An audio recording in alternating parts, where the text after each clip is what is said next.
One. It's been a while. NBA Guru Show. As you can see, I'm not going to do the whole Zach intro today, but since he's been traveling, so we've just been off for our last show was about 8 days ago. So yeah, right now I'm just gonna be me solo today, just to get you guys caught up on some stuff since we've been off for a while. I'm just gonna give a rundown sort of the playoffs. Second round. I don't think we've been on since the first round ended. So just sort of my thoughts on the series, the game today, obviously, and then I'm gonna dive into some of the Kings news recently with the assistant coach hirings, GM Scott Perry and whatnot. So yeah, it's gonna be a quick show just to give you guys a quick update. So yeah, I guess we could get started with this Warriors Timberwolves series. So initially, I picked the I did pick the Timberwolves to make it all the way to the finals. I thought that they had enough. But man, especially after that first game, losing Steph Curry, obviously after 13 minutes for the Warriors, it might just ending up costing them huge because they did seem like they sort of started figuring stuff out and that the matchup was more favorable for them compared to the Lakers. So yeah, but then after that Steph Curry injury, the game today, I mean, there isn't much to say about the game today, but they definitely look like a G League team out there without Steph Curry. I think their offensive rating was like 88 at half, and their defensive rating was like 124.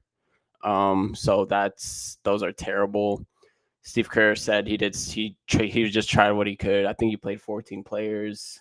Yeah, pretty much everyone played. Obviously, Kevin Knox and Braxton Key, some of them got garbage time minutes, but Quinn Post started the game and only played 3 minutes. So yeah, I mean, not much to say about this game. I'll probably, I mean, I picked the Timberwolves to win. I think, well, I had the Rockets versus Timberwolves, but I still expect the Timberwolves to win before the series started, just because I feel like like I said, they have a deep bench, and I feel like they could hang with the Warriors. They don't have enough offensive firepower besides Steph and Jimmy. So I still think the T Wolves they need to at least win one. They should win two of these next games without Curry, because I don't think Curry's come back until next Wednesday, which is probably gonna be Game 5. So I think the Timberwolves need to win these next two games. And even if Curry does come back, it's a hamstring injury. He's never had a hamstring injury before, so that's gonna hinder him a lot, even if he does come back. So if I'm the Timberwolves, you got to keep your foot on the gas, and you just got to make sure you try to steal these two games in the Bay, because, like I said, without Curry, their offense was just atrocious out there. Um, yeah, I mean, just looking at the stats, 9 of 32 from three. The Timberwolves in the first game were awful from three. The first half was 0 for 15. I think that was the first time in a long time. I mean, 0 for 15 from three. I mean, we're seeing it a lot with the variance in 3-point shooting in these playoffs. What's up, Kyle? Kyle mentioning his Celtics down 2-0. Big, yeah. That's another series I'm gonna talk about here. But the 3-point variance has just been killer. Man, that Celtics, yeah, we'll talk about that Celtics Knicks series. That's insane. Just some of these games have been just insane. But yeah, just looking at the raw numbers here, 9 of 32. I mean, besides Steph Curry, Buddy Hield actually he did hit some threes, 4 for 9 from three. Yeah, I just see him. He's been in good form recently. So that's really pretty much all their 3-point shooting. I mean, Moses Moody looks like he can't even shoot a basketball anymore. Jonathan Kuminga gave him some good minutes off the bench, 8 of 11, 18 points. He was falling out in and out of the rotation, obviously.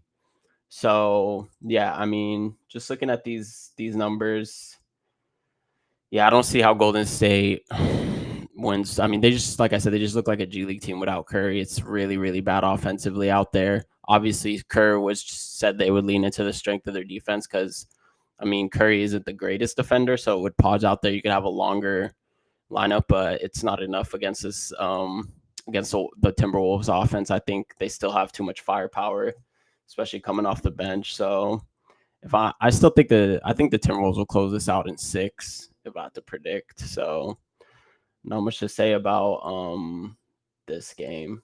Yeah.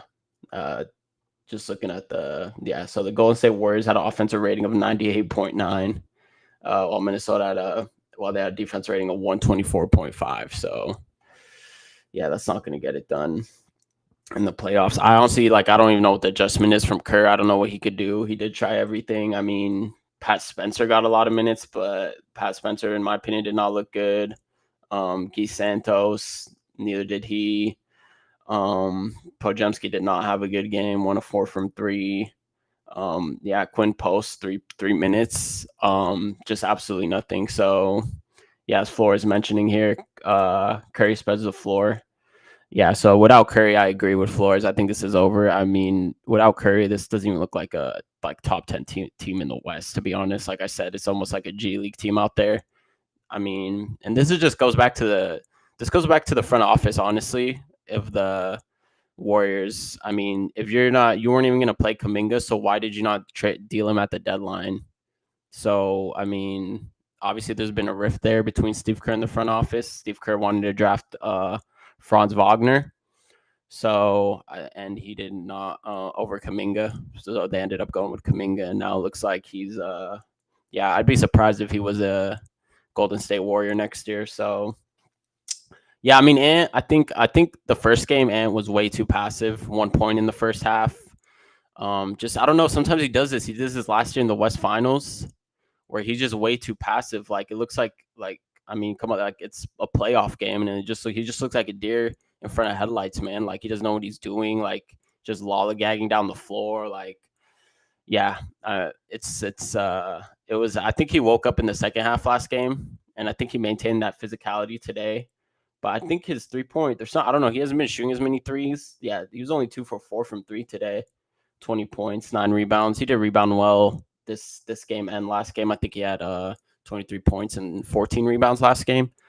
So yeah, not much to say about this series. So yeah, let's go on to the next one. The big surprise, the New York Knicks up 2-0 versus the Boston Celtics. I don't know anyone who could have predicted this. I mean, to give up 2 20-point blown leads is absolutely crazy by Boston. And obviously, people are going to point at Boston's 3-point shooting and the variance. But man, after watching that game yesterday, just looking at they had good looks in the fourth quarter, they just weren't making them. And it was a lot of Derek White, Al Horford in the fourth. I mean, just Jaylen Brown and Tatum. I think they had 2 open 3s, and that's it. And then obviously down the stretch in the last 2 minutes, last 3 minutes, there was some. That was just an interesting game. Also, an interesting chess match. Because in the last, I think it was 2.5 minutes, where they were fouling Mitchell Robinson, but they weren't even in the bonus. So I don't know why Joe Mazzulla was fouling Mitchell Robinson. And then as soon as they get in the bonus with, I think 2 minutes, 42 seconds left, they take Mitchell Robinson out, put back OG. And then I think one of the fouls on the next foul on, or Jalen Brunson went to the free throw line. So it ended up costing them pretty much the game, because he did end up going to the free throw line on a foul. So the one before the Drew Holiday foul. So that was crazy. I don't know what's going on in these games. These playoffs have been insane. The Knicks have won all 5 road games that they've played in the playoffs, all by less than 3 points. So I've never seen anything like this personally in the playoffs. And I mean, the Celtics so far are 25 out of 100 from 3 in the series. So easy math right there, 25% from 3.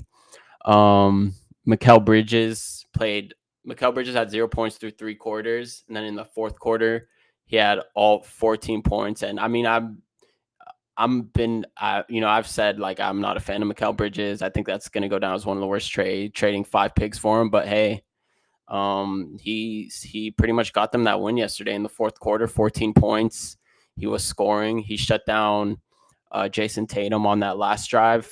And Jason Tatum, man, I don't know. Jason Tatum's been getting a lot of flack recently on the internet for his style of play and his superstardom. But man, I mean, they had Celtics had 14 straight misses and went 8 minutes without a field goal in the fourth quarter. So the Knicks went on a 31-11 run in game one and a 34-13 run in game two to end the game. So, I mean, there's been some crazy, crazy stats here. I'll pull some up just to show you guys in regards to like the win probability and what's been going on in these playoffs, especially with the not just the Celtics but the Pacers series as well. That Pacers Cavs game two, that's another one that was crazy. Yeah, so 20-point comeback wins in the playoffs this year. There's been 5 20-point comeback wins. Last year there were 2. 2023 there was 0. 2022 there was 1. I mean, there's never been more than 3. So I mean, there's already been 5 this year. So yeah, Tatum, the Kobe Bryant of Paul George's, Flores. Yeah, that's pretty funny. I don't know if he's. Yeah, I guess that's a good the Kobe Bryant of Paul George's. That's a good one. He does have a ring. Paul George never even made the finals, so Tatum, man, I don't know what's wrong with Tatum. He's fallen in love with the three, these step back threes. Um, so he did go to the rim, obviously, when they gave him that free dunk when they set that screen at half court. But man, Tatum needs to be. If you look, there's a clip, there's a montage I think on Twitter of rookie year Jason Tatum going downhill. And man, he just looks like a totally different player, finishing at the rim, attacking. And now it's just like he had Mitchell Robinson on him at the last shot of the game, and he was just trying to dance with him. I think he was looking for a step back, but dribbled into traffic. Mikal Bridges came over and helped and got the steal. So I don't know what's going on with Jason Tatum. I feel like he's definitely I feel like he took a step during the regular season. Obviously, the raw numbers were good. He's gonna finish, I think, fourth in MVP voting is my guess. So, but these playoffs have not been pretty for Jason Tatum. Obviously, they had the first round versus Miami where they kind of coasted, whereas the Knicks, they're in that bloodbath series versus the Pistons, which could be beneficial to them. But man, right now the best player in the series has by far been Jalen Brunson. Not even close. I mean, the clutch numbers with him are off the charts. He just keeps hitting these big shots at the end. Even Drew Holiday, obviously considered one of the greatest guard defenders and perimeter defenders of his generation. Like, Jalen Brunson just made him look silly at the end. I don't know why Drew Holiday ended up fouling him there. That was just very poor defense at the end, to get those 2 free throws to pretty much put him up 91-90 and win the game. But OG Anunoby's been great. I think he's been the best two-way player on the Knicks. And yeah, I mean, the shooting variance has just been insane. Cat actually played well defensively. I think Cat's offensive game. He's been yesterday he had 21 points, 17 rebounds. So he was dominant on the glass. So that's what you want from Cat. I mean, yeah, you could say like the 3-point variance, obviously it's going to come down to earth. But I mean, the Knicks aren't playing well either. That's the thing. Like, the Knicks aren't playing well, and neither is Boston, really. So the Knicks have pretty much stolen these 2 games here. Yeah, I mean, Boston led for 45 minutes yesterday, and the Knicks led for 2 minutes. So 46 minutes to 2. So yeah, looking at the offensive rating, 94.7 for Boston, 95.8. And here's the big one, man. The 3-pointers, 10 for 40 from 3 for Boston, 9 for 31 for the New York Knicks. So, man, I don't know. I think another thing is Kristaps. Obviously, they're talking about this illness he has, which no one really knows apparently what this illness is. A little vague. Apparently he's seen a bunch of specialists and doctors, and no one can really diagnose him. I don't know. I've heard some stuff like long COVID and stuff. I mean, someone said like AIDS on Twitter, but it's not. I doubt it's. I mean, it's not going to be that. They're going to know it's that. So I don't know what's going on with Kristaps, but man, he's been very poor in these playoffs. Yesterday, 8 points, 4 rebounds in 14 minutes. So I just think he's not himself. And I think the Celtics might be in trouble here if Kristaps isn't himself fully, because he's pretty much the anchor of that defense. And I mean, Joe Mazzulla, you're gonna have to have a backup plan when these threes aren't falling. like, I don't know. I just feel like they don't have a plan B. They're just like either a plan A or I don't know, or also they just settle. I mean, their bench is also not that like Payne Pritchard, 9 points, 3 rebounds, in 21 minutes off the bench. I know Hauser got injured, so that could be that could end up being actually a big injury for them. So yeah, I mean they pretty much have Cornette, Payne Pritchard, and Al Horford off the bench, which honestly, it's probably um it's probably one of the weakest benches left in the East. To be honest, I'll take Indiana's bench. I'm just trying to think. I would take Cleveland when fully healthy. I would take their bench. So I mean, the Celtics right now are in a tough spot. I don't know what you guys think. They have to win 4 of the next 5. So if I'm the Knicks, I know Shaq said game 3 was a must-win game for the Knicks. I don't know, must win. I think, yeah, I see what he's saying there, must win, because if they do lose, then the pressure shifts back onto them for game 4. So in that case, I do see how that could be a must win. But I think they need to win one of game 3 or one of game 4. They just need one of those wins. So I think if they lose game 3, if they win game 4, and they take a 3-1 series lead back to Boston, I think they'll be fine. But if they let Boston, I don't know, the Boston's threes have not been falling for a while now. I mean, this has been something that even back to the Orlando series, the one game they lost to Orlando, that was because they missed a bunch of threes. So yeah, once they fall in love, and I said this on the show, before the playoffs, that they just fall in love with the three. They live and die by the three. Maybe they got away with it last year because of the injuries because I think they in their playoffs. Let me look at the playoffs that they went, because I remember in the playoffs last year, besides the Pacers, I think everyone that they played had pretty much like significant injuries. Like I remember they had the Cleveland series, because I'm pretty sure Donovan Mitchell got hurt that series. Miami Heat, I think Jimmy Butler also got hurt that series. So, and then the Indiana series, I think that's pretty much the only one. And then the Dallas series, I mean, that was just a complete mismatch. So those fake ring accusations are gonna be rolling in. Benjamin, yeah, what's up, Benjamin? Yeah, I'm rolling solo today. Zayd's out traveling, so that's why we haven't been doing shows. He's out enjoying life, man. Zach's out enjoying life. While it's just me today. I'm just gonna give a quick rundown of these playoff series and talk about the Kings moves, and whatnot. So yeah, I mean the Celtics. Yeah, I mean these fake ring accusations, and then in the summer, I think they might be. There's already been murmurs of them, not blowing it up, but like Kristaps on the move, Drew Holiday on the move. Honestly, I could even see them moving Jaylen Brown, or they're not. Jason Tatum's pretty much the only one I think that's untouchable in the summer. So, yeah, Flores saying you see Paul Pierce today walking. I don't think he walked to work. Yeah, I saw that. I don't think he walked to work. He probably had his car parked across the street, and then because it was like, what was it, like 18 miles? Because I think he probably just parked his car across the street and then just took a video in front of Fox Studios or wherever he's at in LA, just to make it seem realistic.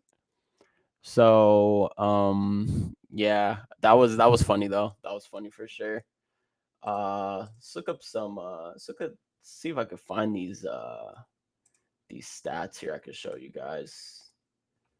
Oh, here we go. Let me share my screen here.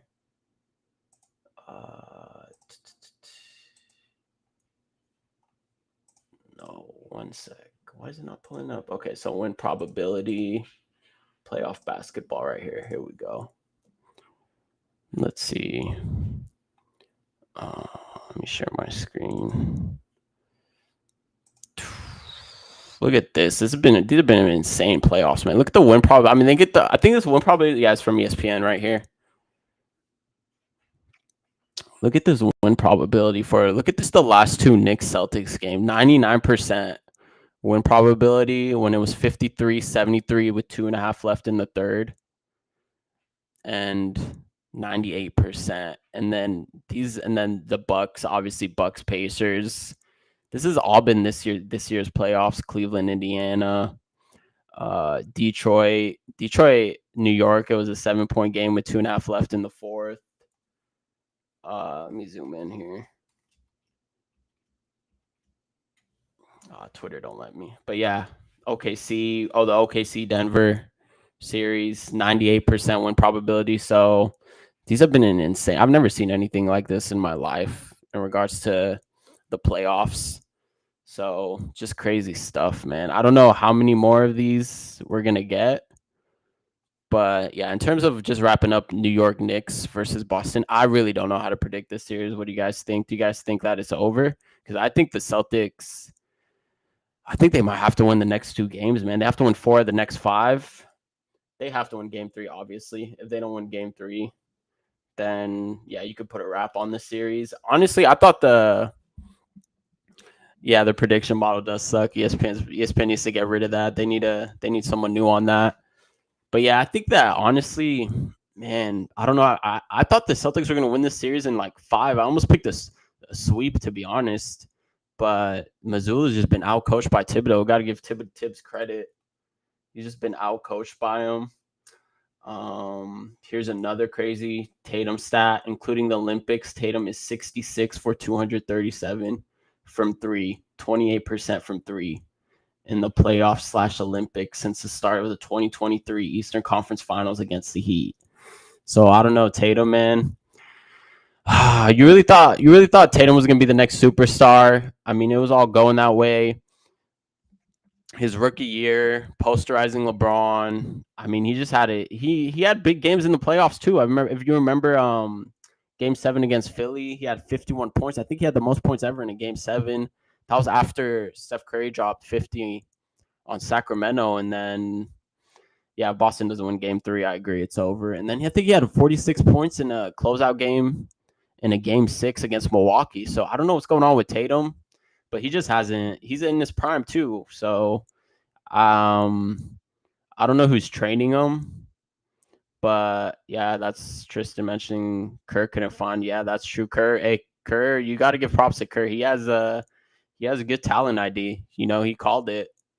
In regards to Tatum benching him, I mean, Derek White was getting more minutes over him in the Olympic team. So, hey, maybe Kerr knows something about. Maybe that's a warning sign for anyone trying to sign Kuminga. That might be a warning sign in itself, right there. Another stat right here. Since 1997-98, teams are 3 and 1,640 when trailing by 7+ in the final minute of the fourth quarter / OT. The Pacers have 2 of those wins. I think that might be no, because final minute, yeah. So Pacers have 2 of those wins. 3 and 1,640 when trailing by 7+ in the final minute of the fourth in OT. So that's a crazy stat. Crazy stat. Yeah, I don't know what else there's to say about this Boston series. This is the most interesting series, I think, moving forward. I'm still gonna pick the Celtics. I still think the Celtics, I feel like they're just too good, but they have to, if your threes aren't falling, you have to adapt, you have to adjust, like go to the rim, you have to do something, change your game plan, and they just have shown that they haven't been able to do that. And hey, maybe just the threes were falling last year. They got some injury luck last year, but man, these playoffs are wide open. Yeah, I'll still say I think the Celtics win in 7. I'll still stick with that. I just think they're the better team. The plus side of if you're a Knicks fan, you have to see like they haven't been playing well either. So if Jalen Brunson didn't have a great game yesterday, besides obviously clutch time, he had 17 points on 6 of 19 shooting. So yeah, I don't know. Flores saying, what do you think about the refs in the playoffs? Yeah, I think that this is how they should officiate during the regular season. I think that this is a problem with the ratings, is people don't want to watch ticky-tacky fouls called in the regular season. You know, the head bobbing and stuff. Like, they call all these fouls during the regular season.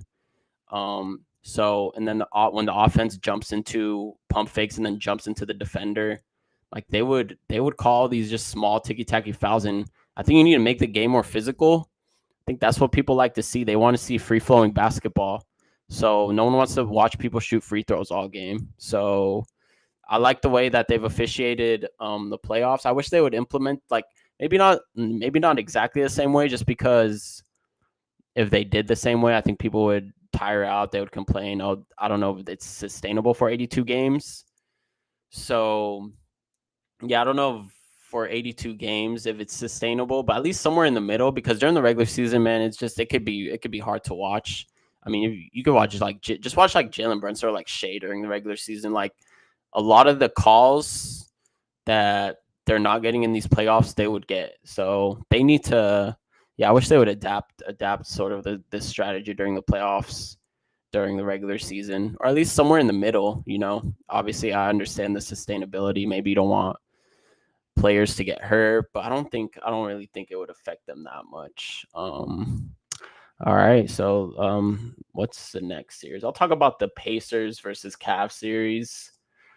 Yeah, I mean, not much to talk about here. I think the Cavs, obviously, with the injuries to Mitchell, Garland, and whatnot. So I think right now this is another series where just the injuries are really starting to catch up to the NBA right now, with their stars. Although, I mean, Anthony Edwards with his ankle today, I feel like he does this every time where he falls and he's like almost like, like he just got hurt or something. So, but he always comes back. It kind of reminds me of like LeBron. LeBron used to always do this where he would like act like he got shot and then just hop right back up. But man, that was a disastrous collapse in game 2 by Cleveland. I don't see how they bounce back from that, to be honest. And I mean, there was just, if you rewatch that game, it was just bad offensive rebounding. Donovan Mitchell, I don't know why he was throwing his elbow. He had one of the greatest, honestly, an all-time performance by Donovan Mitchell in that game. But yeah, 48 points, 5 rebounds, 9 assists. Just insane stuff. So this game, I think it's gonna be hard for Cleveland to come back from this series. I think it's gonna be, the Halliburton step back versus, I don't know why they gave him the 3 there. I would have showed him to the rim at least. You could take that to overtime. And I think in overtime, the Cavs had enough to squeak it out. I think they just absolutely had one of the all-time worst playoff collapses you'll ever see, to be honest, in that game.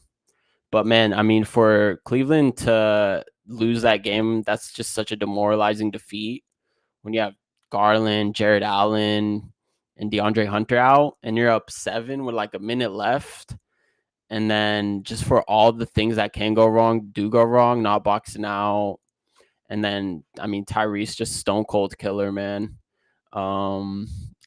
Especially now that the series goes back to Indiana, I honestly don't see how Cleveland wins this series. I think Indiana's going back to the Eastern Conference Finals. Halliburton has been amazing these playoffs. 19 points and 4 assists. But the thing with Halliburton is like he kind of controls the pace of the game. Kind of reminds me of like a Jason Kidd, Steve Nash, where he's not going to score like 40 points. That's not his game. He's just going to control the tempo, control the flow, get everyone involved. And that's what's great about him, And I think that the Cavs, if they don't get Garland, Mobley, and Hunter back, then especially next game, and if they go down 3-0, then I think the series is over. I think Indiana will be going back to these finals. And I will say Indiana has been quietly one of the best teams in the league for the second half of the season, and they might be a stealth candidate to actually go to the NBA Finals. I would not rule out Indiana. I really like their bench. TJ McConnell coming off the bench. Nesmith has been great. Nesmith hit a couple. Nembhard has been absolutely amazing. 13 points and 13 assists. I remember we talked about potentially Nembhard to the Kings, but that's not happening. I mean, he might have one of the best value contracts in the league right now. Nembhard is just a playoff riser. People always mention playoff risers and playoff droppers, but man, Nembhard that's a true playoff riser. I think last year in Game 7 he didn't miss a shot in MSG. So man, they have the playoff proven vets. Pascal Siakam won a ship with the Raptors, of course.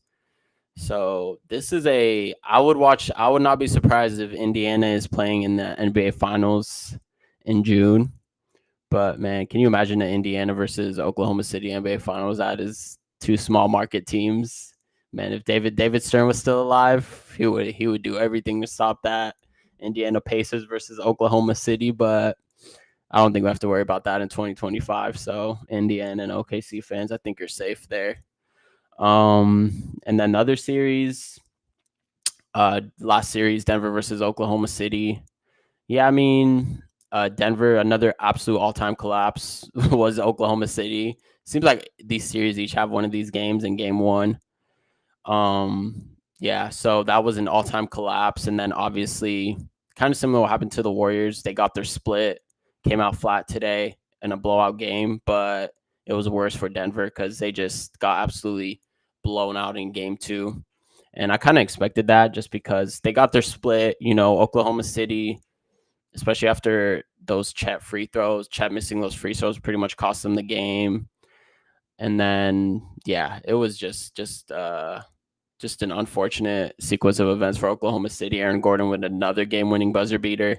Yeah, when the ball was in Westbrook hands, I was worried a little there, but yeah, I think Oklahoma City will be fine. I think they'll take one of these next home games in Denver, and then I think this series goes 7. To be honest, I think this is a series that 7 or 6. I like Oklahoma City still to advance. So I think we're looking at Oklahoma City versus Minnesota West Finals and an Indiana versus Boston. Indiana versus New York Knicks West Finals would be insane just because no one predicted that. Flashbacks in 1999. All right, so I'll get into the Kings talks now. Obviously, I haven't been on in a while.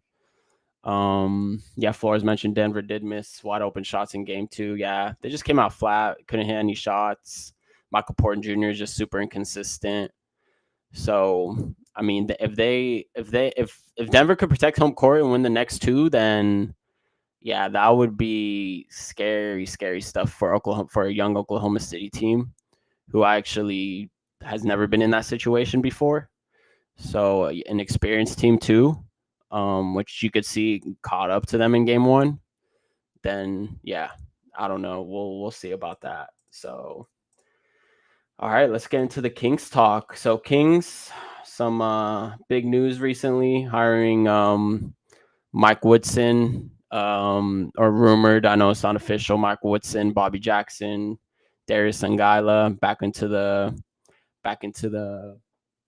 coaching staff for Doug Christie.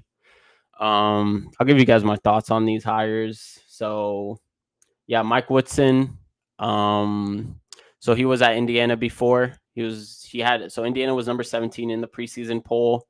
They're one of the highest NIL spenders. They missed the NCAA tournament despite being one of the highest NIL spenders in the past 2 seasons. And yeah, Mike Woodson's been there, I think, since 2020. And he kind of said he was retiring. I feel like it was a mutual because from what I was reading from Indiana fans, they did not have a good relationship with Mike Woodson. But NCAA is a totally different beast than the NBA, especially as an assistant. But yeah, just reading stuff from what Indiana fans were saying online. It looks like that, he was able to bring in a lot of players. He was able to bring in a lot of talent into the Indiana team. He was good at recruiting through the transfer portal, but he couldn't really keep them there. A lot of them ended up leaving. The fans are pretty much said that Indiana Hoosier fans pretty much said that he was a complete failure. They're happy to see him go. He never really took responsibility for that rift he had between the fans. So it looks like there was a lot of, beef between the Indiana Hoosier fans and Mike Woodson. Mike Woodson obviously played for Indiana. He's beloved there. But so he never apparently, so he had four teams there. So he had 4 seasons, never once beat preseason expectations. They finished 9th, 3-way tie for 2nd place, tied for sixth place, and 9th place. I think it was in the Big Ten. So he always just fell short.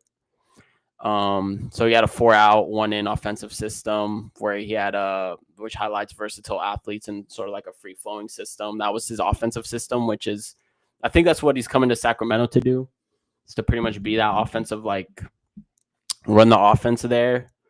Although I will say, he actually, when he was an assistant, he worked closely with Larry Brown for the 2001 finals when Larry Brown was a coach of the Sixers in the 01 finals, and he won the finals with Larry Brown in Detroit when he was the Pistons, when Larry Brown was the Pistons coach in 2004. So he did work closely with him, but Larry Brown, he was actually said he was known the most then for getting the most out of the defensive players. So yeah, he was him and Brown would limit opponents to just under 42% shooting. But this was the early 2000s, so this was such a long time ago. So his next stint was Hawks coach from 2004 to 2010. Eventually, he made the playoffs in 07, 08. I mean, these, if you guys remember, these are some of the great number one seed Hawks teams. But yeah, so in 07, 08, he lost to the one seed. He actually took the Celtics, that 2007, 2008 Celtics team that won the East. He actually took them to 7 games. And then in 2008, 2009, the Hawks went 47 and 35, and they beat the Heat in the first round of the playoffs. And then they eventually lost to LeBron James Cavaliers in the conference semis. And then the following season, they went 53 and 29, and they beat Milwaukee in the first round. And that's when they lost to Orlando, and they got swept actually by Dwight Howard's Magic, 0-4 in the second round. And then that's when sort of like they announced that they would not re-sign Woodson and they would split ways after just falling short. So kind of disappointing, despite how good those Hawks teams were. They never made a conference final. So his 2004 to 2010 tenure as a coach there was disappointing. So that brings him to 2011 to 2014. That's when he took over for Mike D'Antoni, who was fired in 2011 to 2012. He took over, I believe, in the middle of the season there. The Knicks went on to make the playoffs, but they fell short to the Heat, and that is also, I think, LeBron James's Heat in 5 games in round one. And to be fair, they did have injuries, the New York Knicks, to Jeremy Lin, Baron Davis, Iman Shumpert. So yeah, it was and sort of Doug Christie kind of got thrown, or like David Adelman, maybe because Doug Christie didn't make playoffs. David Adelman would be a better comp. Sort of just got thrown into the fire there. But yeah, 2012, 2013 actually was a great season for him in the Knicks. That's where he finished the season 54 and 28, and at that time they actually set the NBA single season record for 3-pointers made. The New York Knicks did. They went on round one to play the Boston Celtics, and they won that series 4-2. And then they lost in the second round to the Indiana Pacers. Remember, that was I think George Hill, Roy Hibbert, Paul George team that went to the East Finals. So they lost to that Pacers team 4-2 in the conference semis. And then his last season as head coach, 13-14, 37-45, missed the playoffs, and he was fired. So he ended up finishing his tenure as New York coach with a total record of 109 and 79. But yeah, he ended up, obviously, those New York Knicks teams had Carmelo Anthony, Baron Davis, Jason Kidd, Amari Stoudemire, Rasheed Wallace. So he coached a lot of NBA legends, man. He played with the Kings when the Kings relocated to Sac from Kansas City in 1985. So yeah, so that's just a quick rundown, sort of what Mike Woodson has been doing recently. In terms of the hire, I'm not sure about it, to be honest. I'm not sure if I like this hire. Mike Woodson, I just feel like he's just been out of the league so long. He has been a coach since 2014. He is an older coach. The fact that he said that he told Indiana that he was retiring to hang out with his family, but then takes a job with an NBA team is kind of a red flag to me. So it's like a kind of question like how dedicated he is to this role.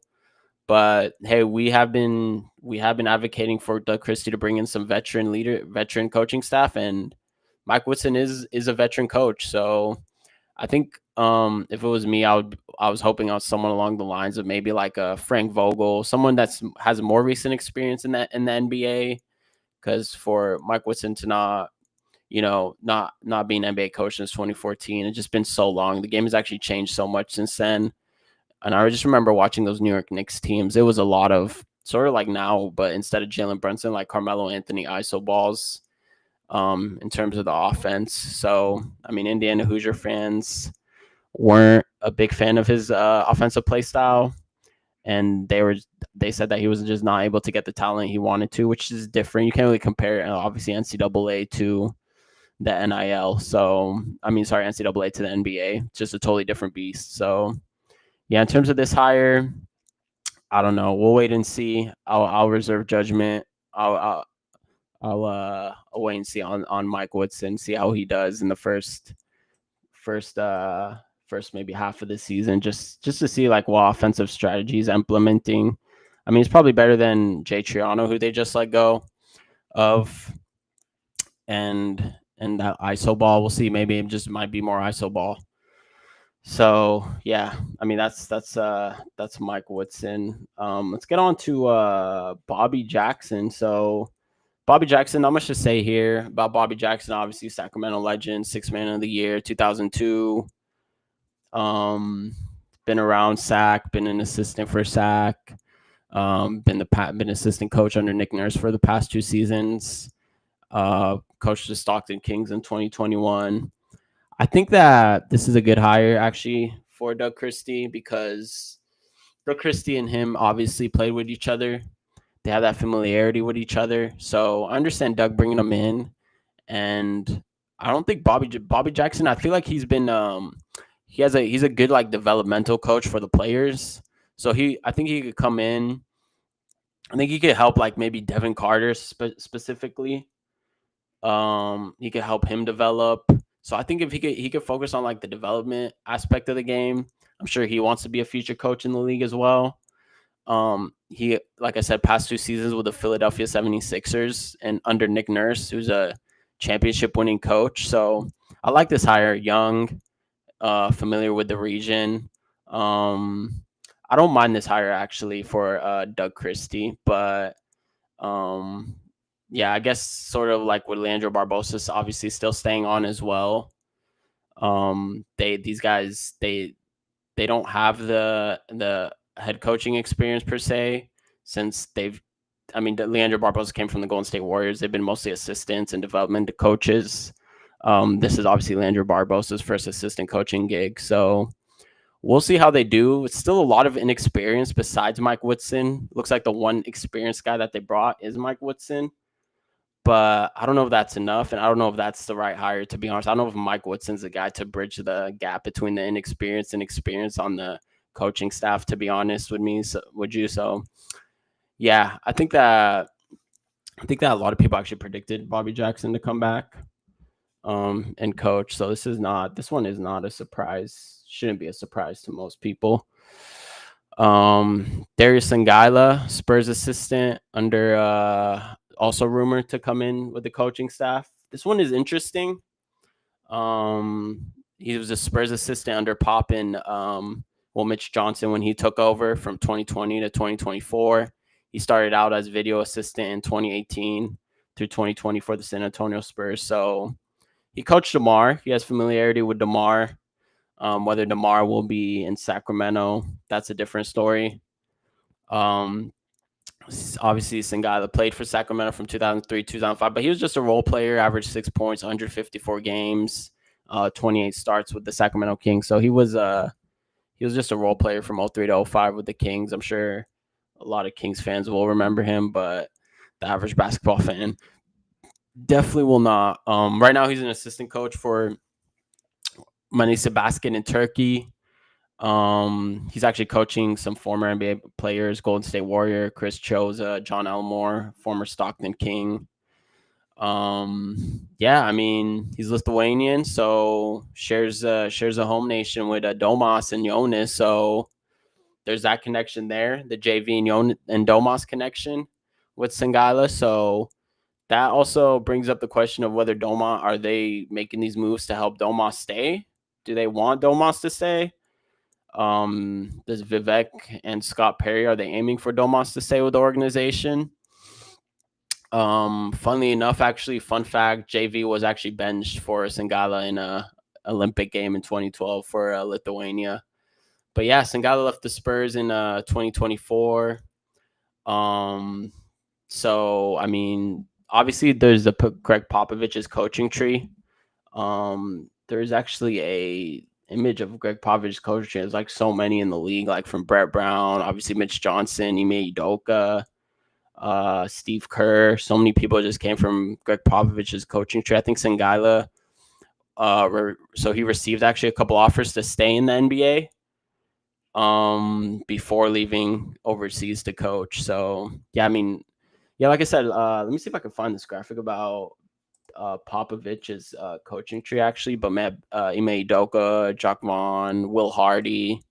So obviously with the news that Popovich is becoming or stepping down as a coach of San Antonio. So I think it's good that they're hiring someone from oh, here we go. This is a good image here. So I think it's good that Taylor Jenkins. So I think it's good that they're hiring someone from right here from the coach. I mean, just look at the Mike Brown was also there.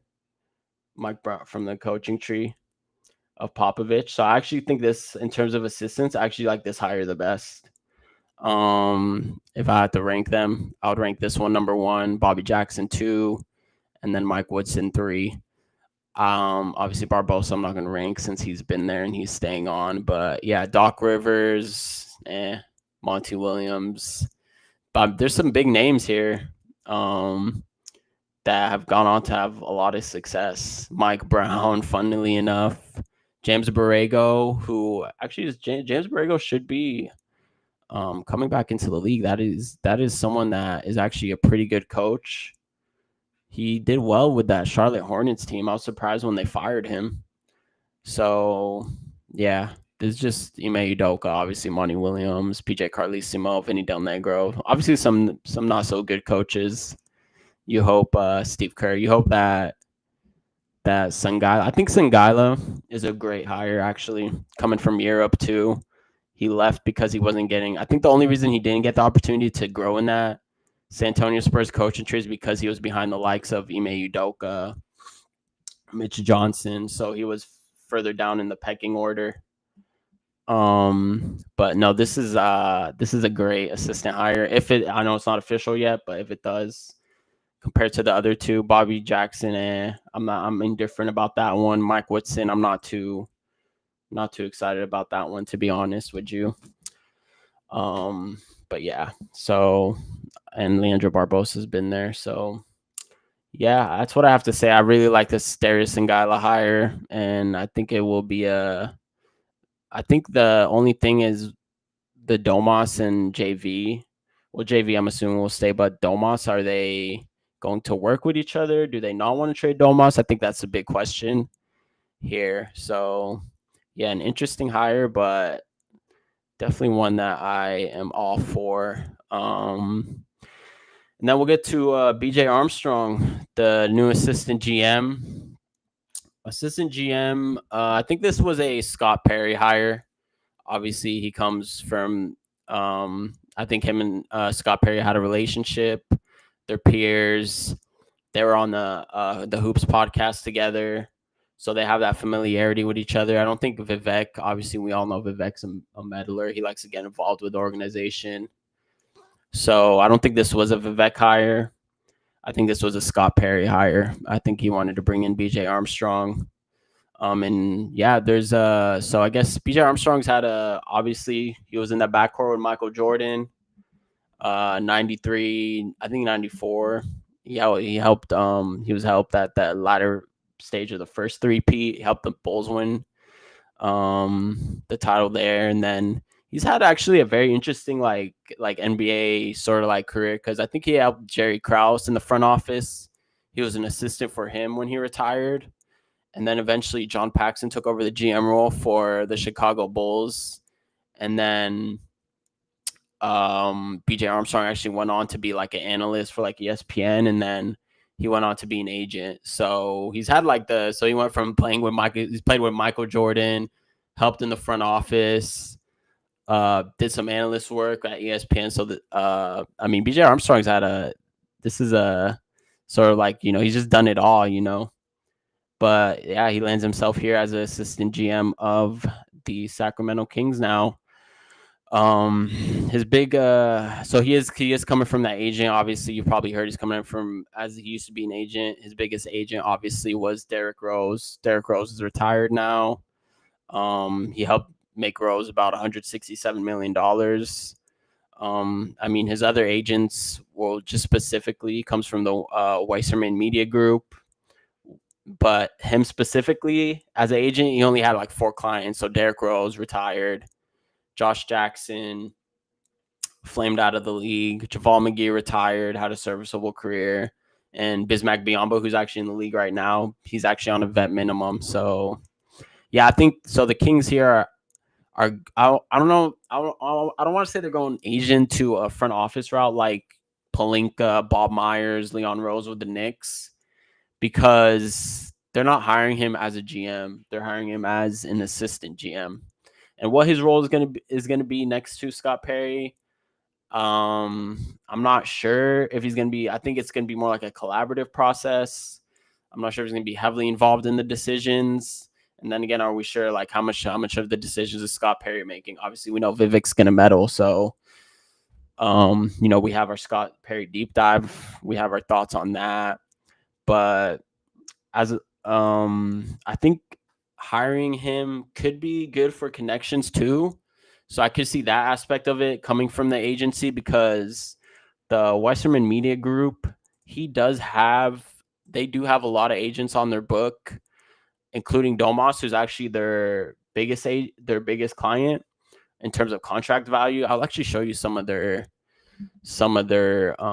clients here. They have some big names on their books. Let me share my screen. Here. Yeah, so if you look, they have Domas is their. Let me bring it back here. So Domas is their biggest client, 260. We talked about his contract and how the Kings should look to get off that this summer, but we don't need to get into that. Brooke Lopez, Clint Capella, DeAndre Hunter, Marcus Smart, Norman Powell, Hachimura, Lou Dort, Klay Thompson, Evan Mobley, Jalen Duren, Nickeil Alexander-Walker, Tari Eason. Tari Eason, we mentioned that the Kings should try to trade for Tari Eason if they can, but I don't think there's a package that they can offer that's enticing enough for Tari Eason. So yeah, just looking at those names, these are some big names for so it's a big agency. So I'm sure he has maybe like some connection. Nickeil Alexander-Walker right here, he's going to be a free agent this summer. Maybe that's a connection that BJ can help bring in. He could be a good 3-and-D. We obviously talked about how the Kings need wings, so he could be a good option right here.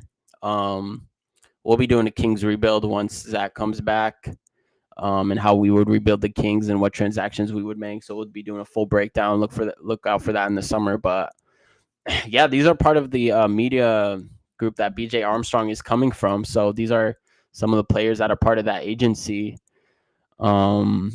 Yeah, Bogdan, did I mention Alex Caruso, Jalen Suggs? Yeah, there's some big NBA player names here. Obviously, his biggest one I said was Derrick Rose, who's retired, but yeah, it's actually also one of the biggest music agencies in the world. They've represented Kendrick, Drake, Coldplay, Ed Sheeran, just a bunch of huge artists. So yeah, having someone from that, I think that's pretty much what you're looking for in regards to hiring someone like BJ Armstrong. I think if he could bring in the connections like that, that could be someone that's pretty much his strongest like attribute coming in. There's a video too I'll share here in regards to what he said in regards to the Kings. I'm sure a lot of you guys have seen this.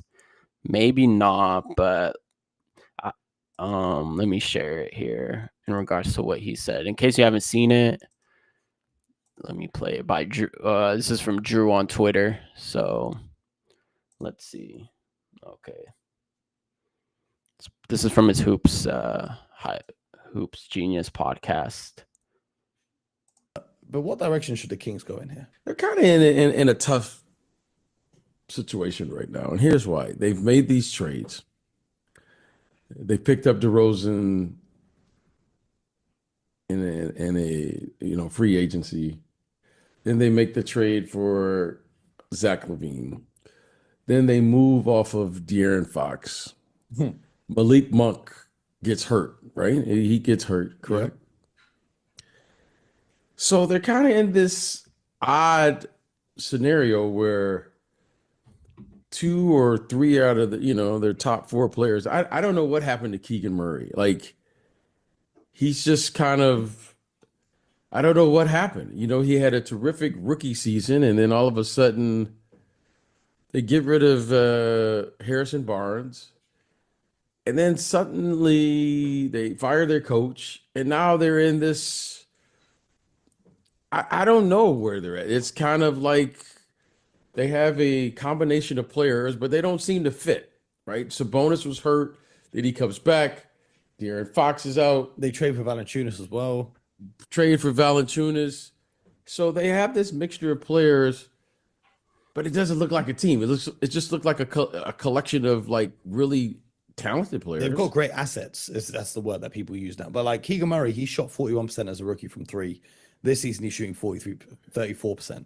He's trending downwards. Yeah, I feel like the offense with a De'Aaron Fox is easier for a player like Keegan Murray to fit into compared to when the offense is a guy like DeRozan or LaVine. Yeah, it's again. Then I don't know. I'm just looking at their collection of players. What's their identity, or what's the identity of this team? Are they a defensive team? Are they a fast break or 5-out team? Are they big? That's what are they small? I don't know. So we'll see. I guess we'll find out something after the after the season's over with, and then in 8 minutes time. Yeah, we'll begin to see what's going on here, because it doesn't feel right to me. Their season doesn't. I mean, their team doesn't feel right. Yeah. I mean, on paper, but what? Yeah, so I'm gonna be honest with you. Sounds like he didn't watch too much of the Kings, to be honest. So he was just sort of listing off, the names and who they acquired and sort of like the transactions. But I will say that he did pretty sure he said you can see where him and Scott Perry are similar, where they're talking about the identity and establishing an identity of the organization. And yeah, what did Scott Perry says? Diversity of thought with unity of purpose, or something like that. So I could see where they share sort of like similar viewpoints. But yeah, in terms of that interview, he didn't really say much, to be honest. I feel like he just didn't watch a lot of the Kings, which can you blame him? I mean, he probably didn't expect to. Probably didn't expect that he'd become the assistant GM just a couple months later. So kind of crazy how that worked out. Yeah, but I think that just showed that I wouldn't really look too much. I mean, he did mention Keegan's. He was going a little harsh on Keegan on in regards to his regression this season, where last season Keegan shot 42% and 30% from 3 in 30 games under Mike Brown. And then he actually shot 46% and 37% in 3 in 46 games this season under Doug Christie. So I think his criticism of Keegan in regards to the regression could be a little harsh. Keegan did, as you can see, he did turn it around under Doug Christie. He started to shoot a little more. They didn't mention sort of like not having De'Aaron Fox, obviously not having that point guard, not having that identity. So hey, BJ, you're gonna be the one helping find out now what that identity is gonna be. So yeah, it's crazy how quickly things can turn around in the NBA. But yeah, so in regards to my overall thoughts, just closing thoughts on this hire, I don't think it's a bad hire. I think the connections are key.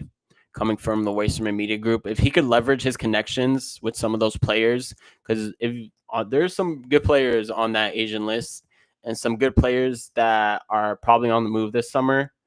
Jalen Duren might be on the move. He might be in a standstill contract negotiations with the Detroit Pistons, because the Pistons also might be looking for a stretch five where he doesn't really fit that. Nickeil Alexander-Walker I mentioned.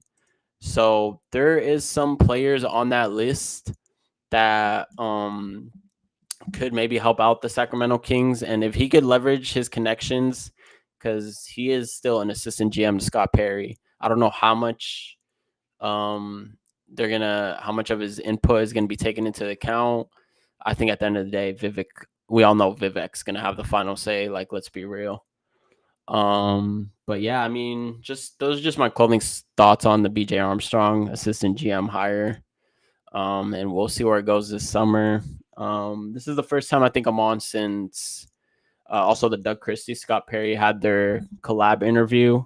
So just some thoughts from that. I think Scott Perry, I think it was just a bunch of buzzwords. Like I said, diversity of thought, unity of purpose, establishing identity of culture. I mean, he's saying all the right things, but like he's saying all the right buzzwords that, just hyping everyone up, saying he sat with everyone in the organization. I don't know how true that is, but I mean, I hope it's true. That would be a cool thing to say. But then again, if it's not true, then why are you just putting something out like that? I don't know. I just feel like Scott Perry comes off as, to be honest with you, just comes off as too nice of a guy for this type of job, like a GM role in the NBA. So I think that's why hiring BJ Armstrong is crucial. And we all know Scott Perry hasn't been in the league for a few years since his Knicks gig. And yeah, I feel like with Scott Perry, like I said, he could just be too nice of a guy, maybe a pushover. And this is like a cutthroat business. Obviously, we all know the NBA is a cutthroat business. For Scott Perry, if this doesn't work out, then I mean, it just kind of seems like his last stance. Like, I don't expect him to take another role in the NBA.